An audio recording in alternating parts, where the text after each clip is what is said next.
Assalamualaikum warahmatullahi wabarakatuh. Perkenalkan, nama saya Nurul Arini dengan NIM 20500119038. Jadi hari ini saya akan membuat video tentang inti atom dan radioaktivitas. Inti atom atau istilah atom berasal dari bahasa Yunani atomos, yang berarti tidak dapat dipotong ataupun sesuatu yang tidak dapat dibagi-bagi lagi. Konsep ini pertama kali diajukan oleh para filsuf India dan Yunani selama akhir abad ke-19 dan awal abad ke-20. Para fisikawan berhasil menemukan struktur dan komponen-komponen subatom di dalam atom. Hal ini membuktikan bahwa atom tidaklah tak dapat dibagi-bagi lagi, atau adalah satuan dasar materi yang terdiri dari inti atom beserta awan elektron bermuatan negatif yang mengelilinginya. Inti atom mengandung campuran proton yang bermuatan positif dan neutron yang bermuatan netral, terkecuali pada hidrogen -1 yang tidak memiliki neutron. Elektron-elektron pada sebuah atom terikat pada inti atom oleh gaya elektromagnetik. Partikel-partikel membentuk inti atom adalah proton 1p1 dan neutron 0n1. Kedua partikel membentuk inti atom ini disebut juga dengan nukleon, sedangkan nuklida adalah suatu inti atom yang ditandai dengan jumlah proton P dan neutron N tertentu. Dituliskan AZX dengan X sama dengan lambang unsur, Z sama dengan nomor atom atau jumlah proton, dan P A sama dengan bilangan massa. Jumlah proton dan neutron sama dengan P ditambah dengan N. Yang pertama, struktur inti. Sampai saat ini diketahui bahwa inti atom tersusun oleh dua jenis partikel.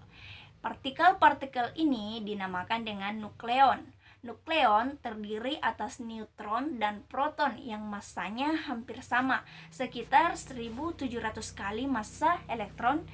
Bisa dilihat pada tabel berikut ini. Neutron tidak bermuatan, sedangkan proton bermuatan positif yang besarnya sama dengan muatan elektron. Muatan proton inilah yang mengimbangi muatan elektron, sehingga atom secara keseluruhan bermuatan netral. Oleh sebab itu, jumlah proton dan elektron dalam sebuah atom sama. Jumlah proton dalam inti menentukan nama atom. Inti dengan jumlah proton dan neutron tertentu disebut dengan nuklida, seperti pada rumus berikut. Kemudian ada namanya isotop, kelompok nuklida yang memiliki nomor atom Z sama tetapi nomor massa A berbeda, contohnya seperti di bawah ini. Kemudian ada namanya isobar, yaitu kelompok nuklida yang memiliki nomor massa A sama tetapi nomor atom Z berbeda, contohnya. Kemudian isoton, yaitu kelompok nuklida yang memiliki jumlah neutron atau N sama, contohnya seperti ini. Yang kedua, ada gaya ikat inti. Kita lihat kembali atom karbon 13/6C. Apakah yang menyebabkan 6 proton yang semuanya bermuatan positif dapat bergabung menjadi inti bersama 7 neutron? Sudah tentu dibutuhkan gaya ikat inti yang lebih kuat daripada gaya tolak yang terjadi di antara proton-proton tersebut, yaitu sama dengan gaya Coulomb sama dengan gaya elektrostatisnya. Kemudian yang ketiga, selisih massa dan energi ikat inti. Massa sebuah inti ternyata selalu lebih kecil dari massa penyusunnya. Sebagai contoh,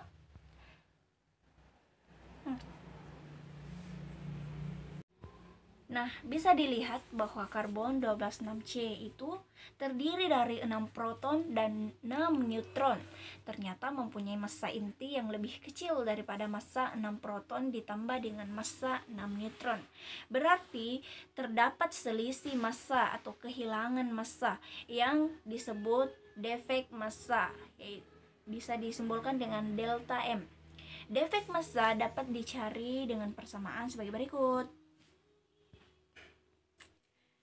Yang keempat, reaksi inti. Yang pertama ada reaksi fisi. Reaksi fisi adalah reaksi pembelahan inti berat menjadi inti yang lebih ringan. Contohnya reaksi pembelahan uranium-235 dengan sebuah neutron. Salah satu kemungkinan reaksinya adalah seperti ini. Sekian materi dari saya, kurang dan lebihnya mohon dimaafkan. Wassalamualaikum warahmatullahi wabarakatuh.